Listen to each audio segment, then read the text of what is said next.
코스모스가 손짓하고 또 발짓하고 눈짓하는 지금 이 좋은 시절에 또 들로 산으로 나가지 않고 또 비가 부슬부슬 내리지만은 내가 있어야 될 자리가 바로 이 자리라, 그렇게 여러분 믿음 가운데 이 자리에 오셨습니다. 오늘 이 자리에 참여한 여러분을 주님의 이름으로 환영하고 축복합니다.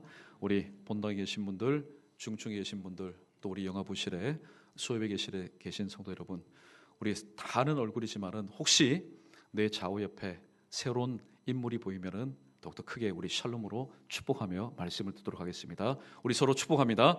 샬롬. 예.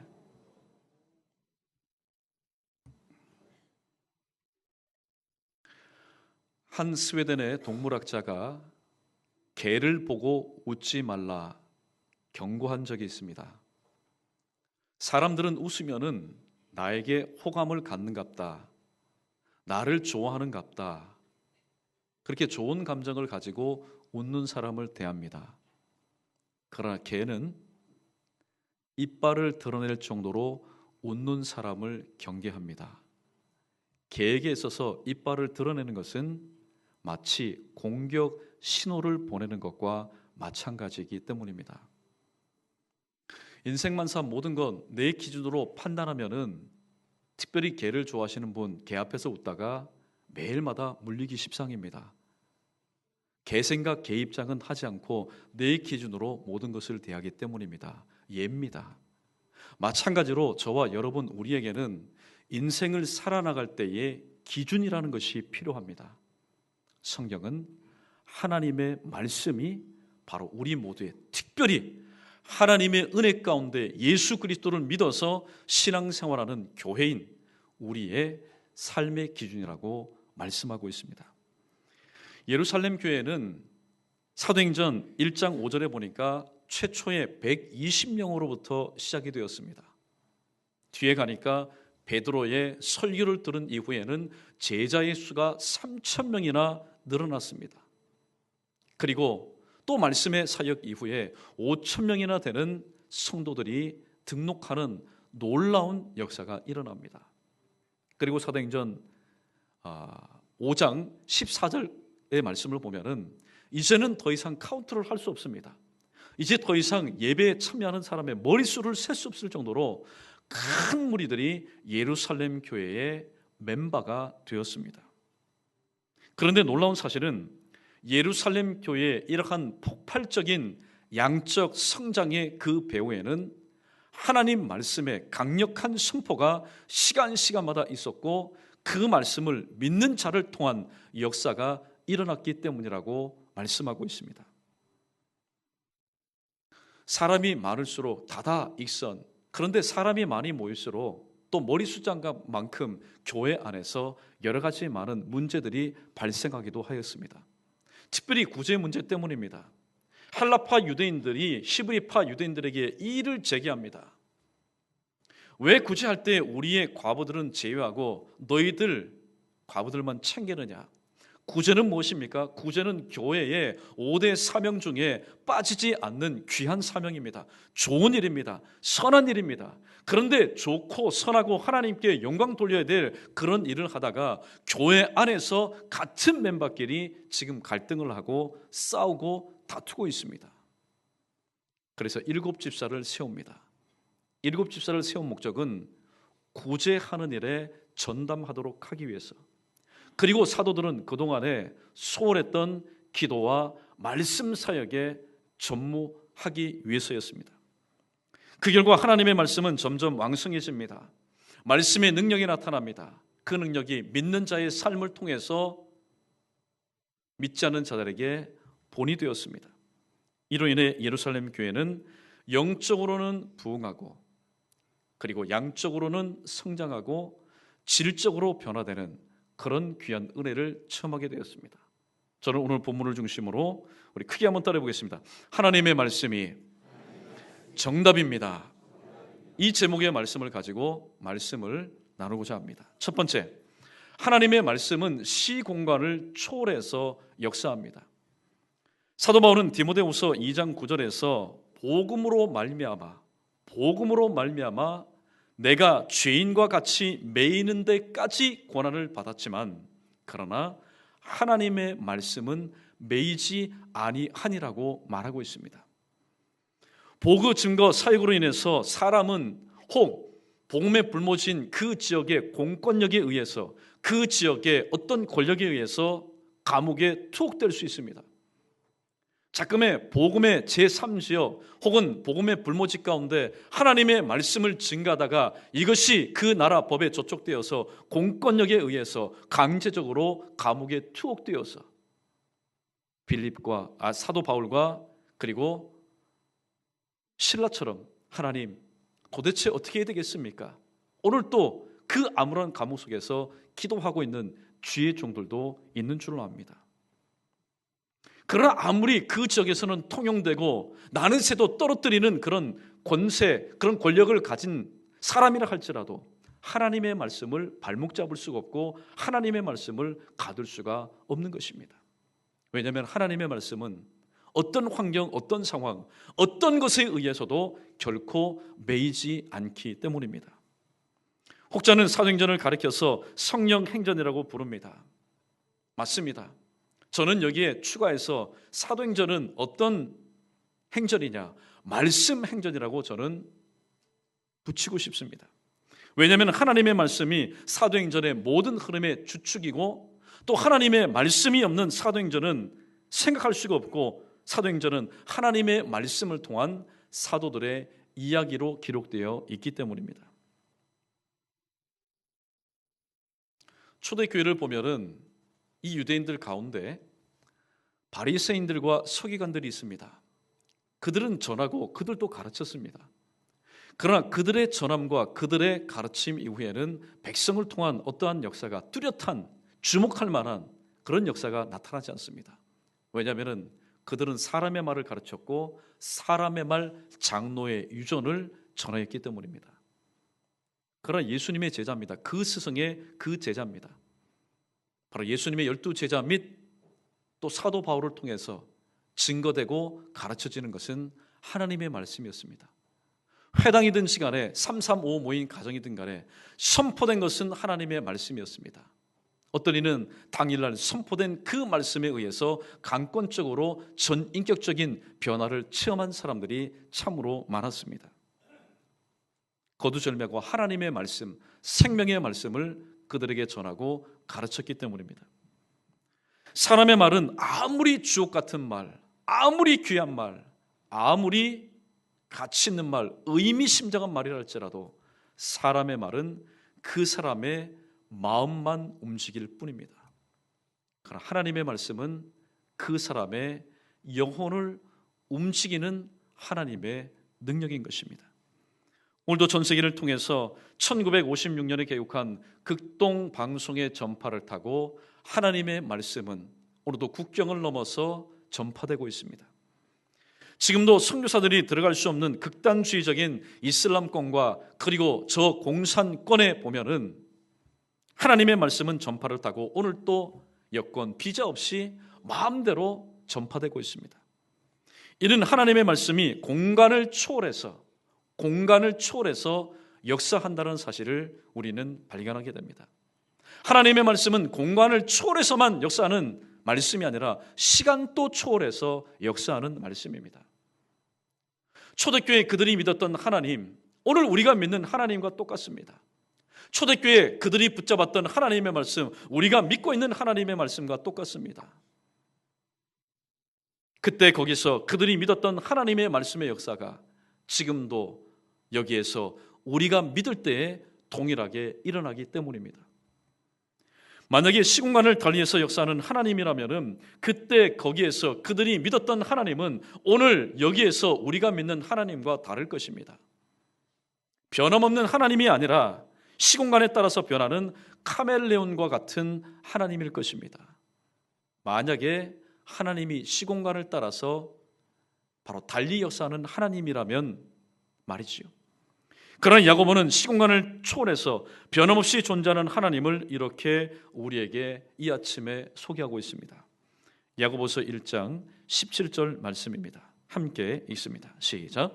온갖 좋은 은사와 온전한 선물이 다 위로부터 빛들의 아버지께로부터 내려오나니 그는 변함도 없으시고 회전하는 그림자도 없으시니라. 아멘. 하나님은 변함도 없으시고 회전하는 그림자도 없으신, 과거에도 그랬고 지금도 그렇고 앞으로도 그럴 뿐입니다. 하나님이 변함없으신 분입니다. 그러므로 하나님의 입에서 나오는 하나님의 말씀은 두말할 나위가 없습니다. 하나님의 말씀은 무엇입니까?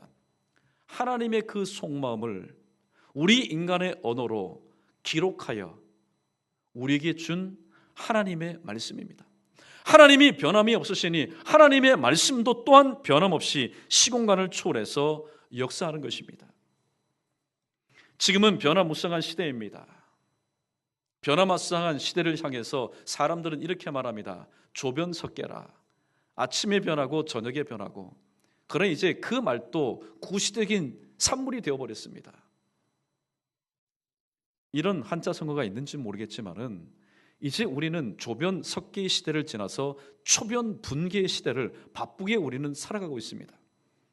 그래서 급변하는 이 시대에 동화되지 않고 휩쓸리지 않고 정신 차리기 위해서는 시공간을 초월해서 변함없는 하나님의 말씀을 우리는 붙잡고 살아가야 됩니다.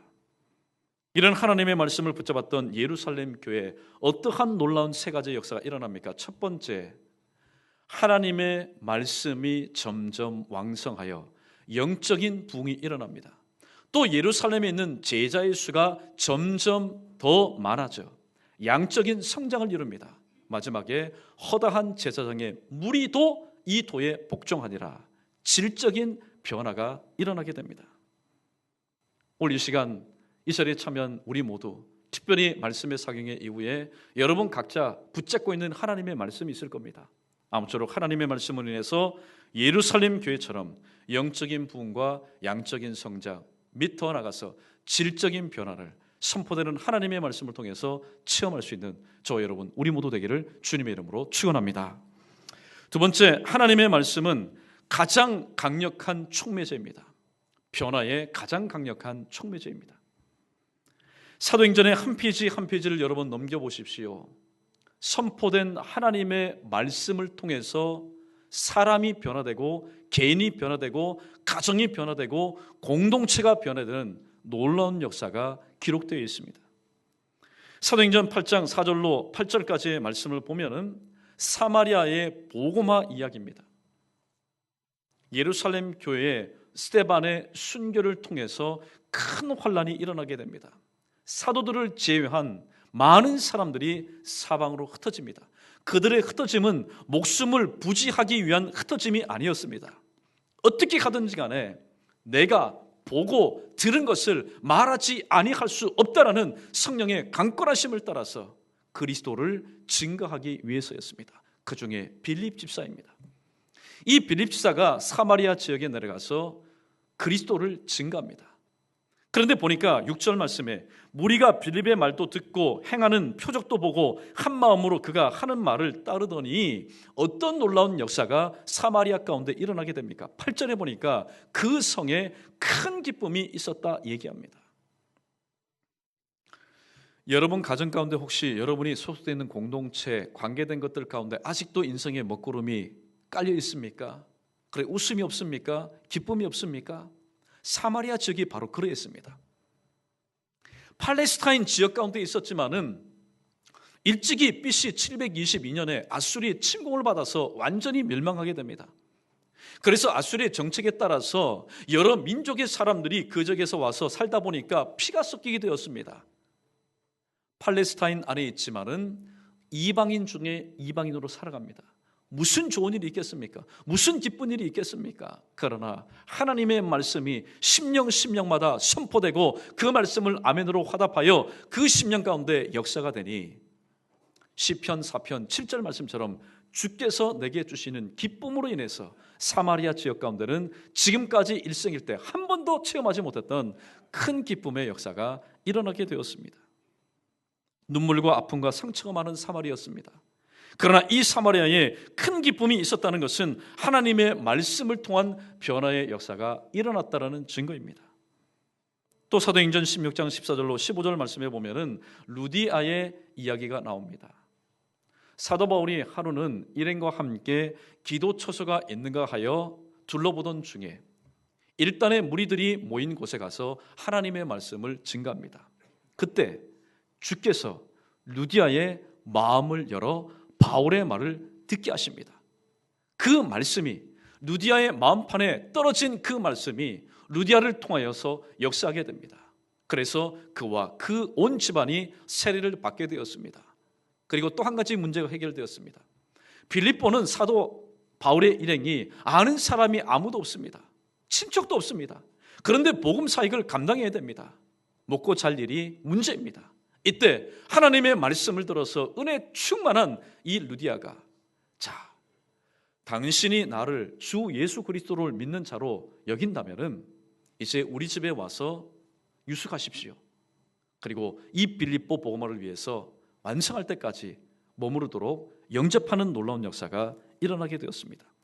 자주장사 루디아가 예수의 사람으로 변화했고 그의 집안이 예수 가정으로 변화되었습니다. 역시 그 가운데도 하나님의 말씀에 역사가 있음을 발견합니다. 또 이어서 사도행전 16장 31절로 34절까지의 말씀입니다. 간수의 이야기입니다. 지진이 일어납니다. 본인도 느낍니다.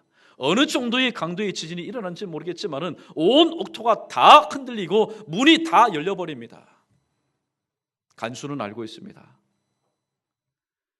죄수 타락과 관련된 그 고문은 이루 말할 수 없는 것임을 이미 알고 있었던 이 간수, 내가 고문받다가 문책받다가 내가 죽기보다는 아예 한 칼에 자결하는 것이 낫겠다. 칼을 들어서 할복하려는 순간 바울이 우리 여기에 있다. 우리 다 여기에 있다. 칼을 거두어라. 우리가 들으면 어떻게 하면 구원을 얻을 수 있습니까? 주 예수 그리스도를 믿어라. 그리하면 너와 네 집이 구원을 얻으리라. 그 말씀 이후에 간수와 간수의 온 집안은 역시 세례를 받고 태형으로 맞아서 만신창이가 된 너덜너덜한 이 사도 바울과 실라를 지극정성 치료해 주는 예수 가족으로 변화되는 놀라운 역사가 일어나게 되었습니다. 또 오늘 본문에 등장하는 허단 제사장의 무리도 마찬가지입니다. 사랑하는 성도 여러분, 오늘 본문에 등장하는 허단 제사장의 무리를 만만하게 보지 마십시오. 이들은 하나님 보실 때에는 문제아처럼 여겨졌지만은 그 당시 유대 사회 가운데서는 제사장은 여러분 엄청난 위치에 있었습니다. 그들에게는 권력도 있었고 권세도 있었고 부귀도 있었습니다. 그런데 이 허다한 제사장의 무리가 예수 그리스도의 말씀을 듣고 그도에 복종하였다. 예수 그리스도를 믿었다. 포로에서 귀환할 때 제사장의 수가 4,289명이었습니다. 그러나 예수님이 사역할 당시에 8,000명으로 거의 배가 늘어났습니다. 그런데 이들이 무엇을 한지 아십니까? 예수님을 죽이는데 주체 세력 가운데 한 부분을 차지했던 사람들이었습니다. 그런데 이들이 복음을 듣고 하나님의 말씀을 들은 이후에 예수님을 증거하는, 예수님을 따르는 예수 제자로 변화되는 놀라운 역사를 경험하게 됩니다. 무엇보다도 변화의 가장 좋은 모델, 변화의 가장 또 성경적인 모델은 누구일까요? 그는 바로 바울일 것입니다.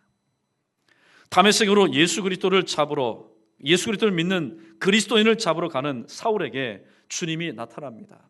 얼마만큼 그 때낮에 강력한 빛을 통하여 나타났는지 감히 얼굴을 바라보지 못합니다. 눈이 멀어버립니다. 그리고 생생하게 들립니다. 사울아 사울아 어찌하여 네가 나를 핍박하느냐. 사울은 궁금했습니다. 사울은 억울합니다. 내가 지금까지 핍박하고 내가 지금까지 옥에 넘긴 명단 중에 예수라는 이름이 없는데 들리는 음성에 사울아 사울아 하는 것을 보니 나를 분명히 잘 아는 분인 것 같은데 자기 기억에는 없는데 예수를 핍박했다고 말합니다. 주여 뉘시오니까 나는 네가 핍박하는 예수라고 말합니다. 사실 사울은 살아생전에 회심하기 이전에 예수 그리스도를 핍박한 적이 실질적으로 한 번도 없습니다. 그러나 주님은 네가 핍박하는 예수라고 말합니다. 왜냐하면 예수님은 몸된 교회의 머리입니다. 지체를 건드리는 것은 곧 머리를 건드리는 것과 마찬가지입니다.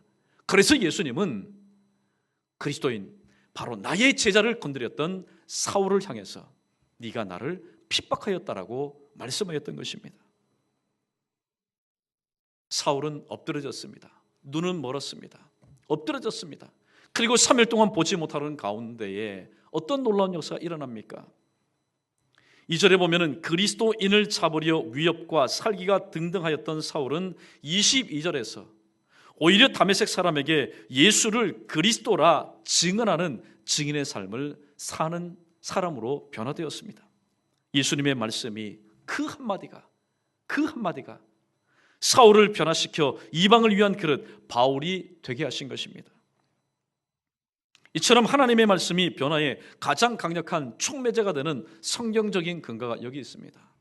사랑하는 성도 여러분, 우리가 확실히 믿음에 거하기 위해서는 사람의 말 교훈이 아니라 성경이 어떻게 말씀하시는가 성경적인 근거를 붙잡고 우리는 신앙생활을 해야 됩니다. 히브리서 4장 12절 말씀입니다. 우리 다 함께 읽어봅니다. 시작. 하나님의 말씀은 살았고 활력이 있어 좌우의 날선 어떤 것보다도 예리하여 혼과 영과 및 관절과 골수를 찔러 쪼개기까지 하며 또 마음의 생각과 뜻을 감찰하나니. 하나님의 말씀은 변화의 가장 강력한 촉매제인 성경적인 근거가 히브리서 4장 12절 말씀입니다. 환경과 상황이 변화된다고 해서 사람이 변화되는 것 같습니까? 일시적으로는 변화되는 것처럼 느껴집니다. 그래서 사람들은 자주 계절이 바뀔 때마다 리모델링 하지요. 주변의 환경을 바꿉니다. 그러나 솔직히 말씀드리면은 바꾸고 나서 한 몇 주 정도, 며칠 동안은 기분은 굉장히 좋습니다. 그러나 가만히 생각해 볼 때 내 속사람이 과연 변화되었던가? 아닙니다. 내 속사람은 환경을 바꾸든 상황을 바꾸든 내 속사람은 변하지 않습니다. 어제 내가 오늘의 나고 내일의 내가 바로 오늘의 나입니다. 사람이 변화되어야 상황과 세상도 환경도 바꿀 수 있습니다. 그래서 성경이 말하는 온전한 변화는 뭐냐? 그것은 바로 사람의 변화이지 환경과 상황의 변화가 아니라고 말씀하고 있습니다. 자금의 대한민국 국민이라면 다들 국회를 바라볼 때에 또 돌아가는 사회의 전반적인 모습을 볼 때에 근심이 되고 걱정이 될 것입니다. 정치, 경제, 사회, 문화, 교육, 법조, 의료계 또 기타 많은 사회 분야들을 보십시오. 법조계가 변해야 되겠다. 교육계에서 문제가 터지면 교육계 변화되겠다. 정치계, 경제계, 의료계 너도 나도 할 것 없이 좋은 구호를 냅니다. 자, 이런 모토를 가지고 이번에 한번 실시하면은 바뀌겠지. 그러나 여러분 보십시오. 아무리 좋은 모토, 아무리 좋은 구호를 내건들 그때 그 시간 이 모든 것을 주도할 사람이 변화되지 않으면은 그것은 한낱 있다가 센세이션을 일으키다가 사라질 구호요 문구밖에 되지 않습니다. 우리 모두는 신분신간에 사람이 바뀌어야 세상도 변화된다는 말에 우리는 동의할 수밖에 없습니다. 그러면 그 사람을 누가 바꿉니까? 돈이 바꿉니까? 제도가 바꿉니까? 환경이 바꿉니까? 변화의 가장 강력한 바로 촉매제인 하나님의 말씀만이 내 자신과 우리의 겉사람 및 속사람을 바꿀 수 있다는 사실입니다. 오늘도 이 시간도 신앙생활, 신앙의 경주를 하는 나에게 변화가 필요하다면 어떤 세미나 혹은 유능한 상담과 컨설팅을 찾아갈 것이 아니라 바로 하나님의 말씀을 온 마음과 온 정성을 다해서 마음문을 열고 귀를 기울여 들어야 됩니다. 말씀을 듣는 단계에서 행하는 단계, 실천하는 단계로 나가야 됩니다. 오늘 여러분 손들지 말고 대답해 보십시오. 속으로. 오늘 우리 모두의 숙제가 뭡니까? 내 자신이 변화되어야 되는데 그리고 나와 관계했던 것들이 변화되어야 되는데 변화되기를 원하는 것들이 우리의 기도 제목 가운데 또 상당한 부분을 차지하고 있지 않습니까? 그렇다면 변화의 주체이신 하나님께 우리는 거두절미하고 믿음으로 맡겨드릴 수 있어야 됩니다. 또 변화의 가장 강력한 촉매제인 하나님의 말씀을 우리는 귀 기울여 들어야 됩니다. 듣되 한 귀로 듣고 한 귀로 흘려버리거나 가볍게 농담으로 여겨서는 안 됩니다. 하나님의 말씀을 들을 때에 데살로니가 전서에 기록된 말씀처럼 하나님의 말씀을 들을 때에 사람의 말로 받지 않고 하나님의 말씀으로 받음이니 진실로 그러하다. 이는 믿는 자 속에서 역사하였다라는 말씀이 있습니다. 여러분, 내 삶이 정말로 변화되기를 원한다면 오늘 예배 시간에 나와서 하나님의 말씀을 듣는 순간만큼은 우리는 하나님 앞에서 죄인된 모습으로 하나님 도움 없이는 회복될 수 없고 치료될 수 없고 치유될 수 없다라는 그런 겸한 모습으로 우리는 두렵고 떨리는 마음으로 하나님의 말씀을 액면 그대로 오늘 내게 주시는 말씀으로 우리는 들을 수 있어야 됩니다. 하나님의 말씀은 살았고 운동력이 있습니다. 하나님의 말씀은 좌우의 어떤 것보다도 예리합니다. 하나님의 말씀은 내 몸 안에 있지만은 나조차도 손댈 수 없는 내 혼과 영과 밑관절과 골수와 마음의 생각과 뜻을 감찰하는 말씀이기 때문입니다. 그러므로 변화의 가장 강력한 촉매제인 하나님의 말씀, 오늘도 경외하는 마음으로 들을 때에 여러분의 삶 가운데 예루살렘 교회가 2000년 전에 체험하고 느꼈던 것처럼 오늘도 우리의 삶 가운데도 그러한 놀라운 은혜가 임하기를 주님의 이름으로 간절히 축원합니다. 마지막 세 번째, 짧습니다. 우리 다 함께 따라해 봅니다. 하나님의 말씀이 정답입니다. 사도 요한은 이 하나님의 말씀이 무엇이냐? 하나님의 말씀이 정답이라고 하는데 하나님의 말씀은 쥐어지지 않습니다. 요한복음 1장 1절에서 하나님의 말씀을 이렇게 정의 내립니다. 말씀이 태초에 계시니라. 그 말씀이 하나님과 함께 계셨으니 옳거니 이 말씀은 바로 예수 그리스도라고 말하고 있습니다. 예루살렘 교회가 부흥하고 성장할 수 있었던 가장 큰 원동력은 셀 수 없을 만한 많은 성도들 때문이 아닙니다. 또 거쳐지는 감당할 수 없는 헌금 때문이 아니었습니다. 예루살렘 교회가 부흥하고 성장할 수 있었던 바로 그 원동력은 말씀이 중심이 되는 교회, 말씀이신 예수님이 예루살렘 교회의 주인이 되어주셔서 모든 것을 관장하시고 이끌어 나가셨기 때문에 예루살렘 교회는 일찍이 그 어떤 교회도 체험하지 못했던 영적인 부흥과 또 양적인 성장과 질적인 변화를 체험할 수 있었던 것입니다. 그러나 예루살렘 교회도, 그러한 큰 은혜를 체험했던 예루살렘 교회도 여러 가지 수많은 일들 가운데 직면할 수밖에 없었습니다. 사도행전 12장에 보니까 예루살렘 교회에 또다시 큰 어려움이 있었습니다. 사도행전 7장을 보면은 스데반의 순교로 인해서 예루살렘 교회 가운데 큰 환란이 일어났습니다. 큰 환란이 일어난 이유가 무엇입니까? 성령이 너에게 임하시면 너희가 권능을 받고 예루살렘과 온 유대와 사마리아와 땅 끝까지 이르러 가서 흩어져서 내 증인이 되리라, 그렇게 말씀하셨건만 예루살렘 교회는 주의 은혜 가운데 사람도 많이 모이고 헌금도 많아질 때에 그 사명을 잊어버리고 흩어지는 교회가 아니라 모여 뭉쳐만 있는 고여 있는 교회가 되어버렸습니다. 그래서 성령 하나님의 말씀대로 이루시기 위해서 이 초대교회를 사도행전 1장 8절 말씀에 순종하지 않았던 이 예루살렘 교회를 8장 1절에서 완전히 뒤집어서 흩어버리셨던 것입니다. 보십시오. 스데반 집사를 잃었습니다. 그 마음의 슬픔과 아픔이 채 가시기도 전에 사도행전 12장에서 헤롯이 예루살렘 교회 지도 중에 한 명이었던 야고보를 죽이게 됩니다. 2차 순교자가 나왔습니다. 보니까 유대인들이 호응을 합니다. 야, 이참에 지도자들을 완전히 없애자. 그래서 베드로를 또한 감옥에 투옥하였습니다. 보십시오. 가정에도 마찬가지지 않습니까?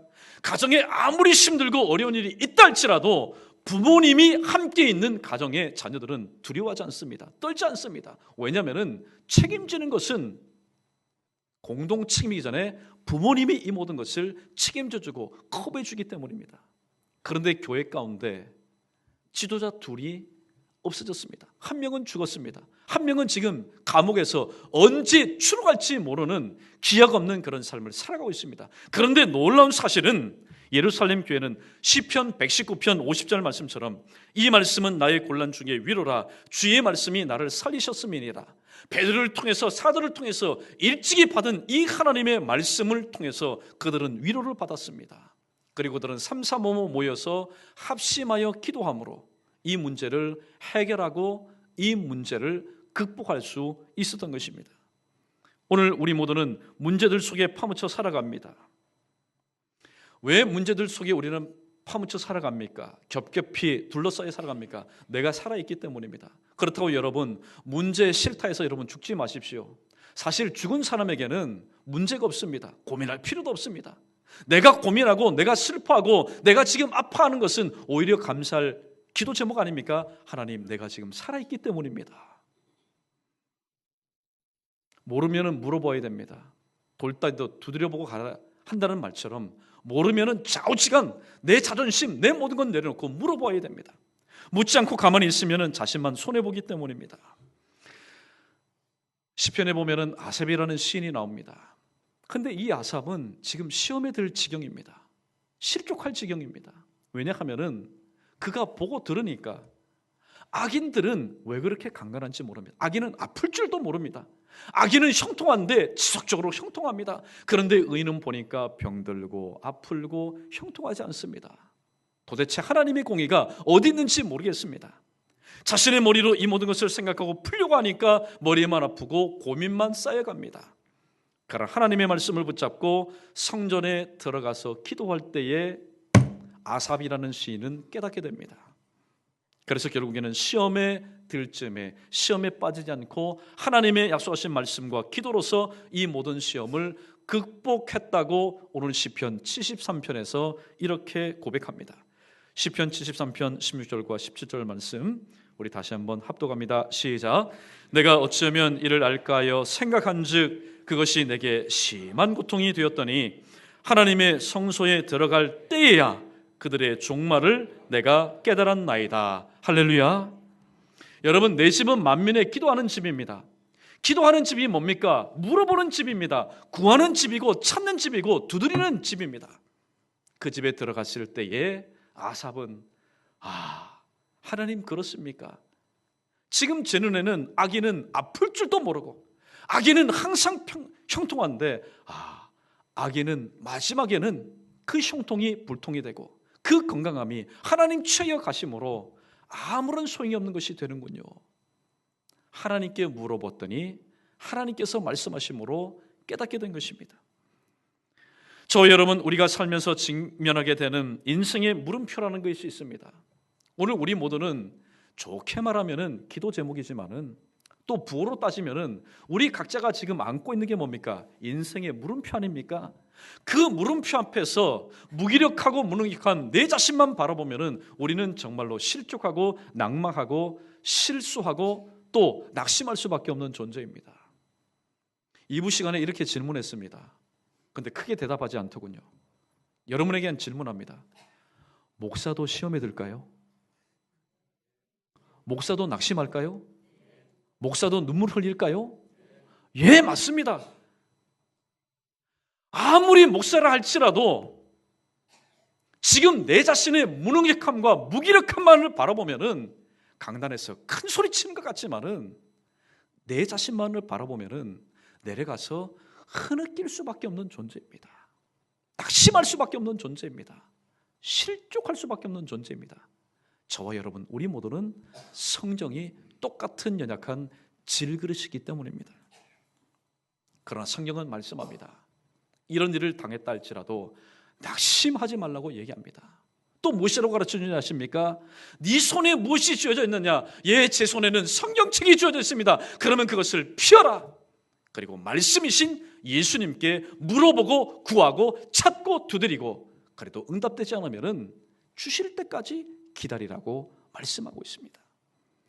말씀이신 예수님은 인생이 직면한 모든 상황과 던진 모든 질문에 유일한 정답이셨고 정답이시고 앞으로도 정답이실 것이기 때문입니다. 한 가지 예를 듭니다. 미국에서 미국 역사상 감사장, 감사패를 가장 많이 받은 여인이 있는데 데일 로저스라는 여인입니다. 이 여인에게는 남다른 그런 불쌍히 여기는 마음이 있었습니다. 그래서 고아와 특별히 정신박야가 아이들을 돕기 위해서 일평생 동안 5,000회나 되는 자금, 모금 행사를 통해서 도운 인물이었습니다. 그가 쓴 God in Hard Time, 어려울 때의 하나님이라는 그런 책에서 이렇게 고백합니다. 한번 읽어드립니다. 나는 마약에도 빠졌었고 인생의 밑바닥까지 떨어졌었습니다. 버림받은 인간, 쓸모없는 인간이었습니다. 그런데 성경을 읽기 시작하고부터 내 인생이 새로워졌습니다. 성경 속의 인물들은 어려울 때마다 하나님 앞에 기도하고 신앙으로 위기를 극복한 사람들이었습니다. 그래서 나도 새로운 인생을 살게 되었습니다. 여러분, 어려울 때는 반드시 하나님의 말씀을 읽으십시오.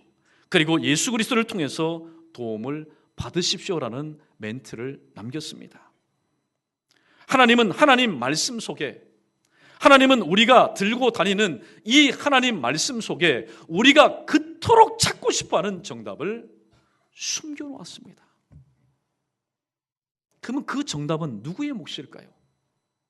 하나님께서 하나님 말씀 가운데 심겨두신 우리가 그토록 찾기를 원하는 정답은 누구의 몫일까요? 어렵지 않습니다. 마태복음 7장 7절 말씀 한번 따라해 보겠습니다. 구하라, 찾으라, 두드리라, 안 되면은 기다리라. 구하고 찾고 두드리고 기다리는 자의 몫이 바로 하나님께서 하나님 당신의 말씀 가운데 숨겨두신 우리가 그토록 찾고 싶어하는 정답인 것입니다. 말씀을 정리합니다. 하나님의 말씀은 시공간을 초월해서 오늘 또 역사합니다.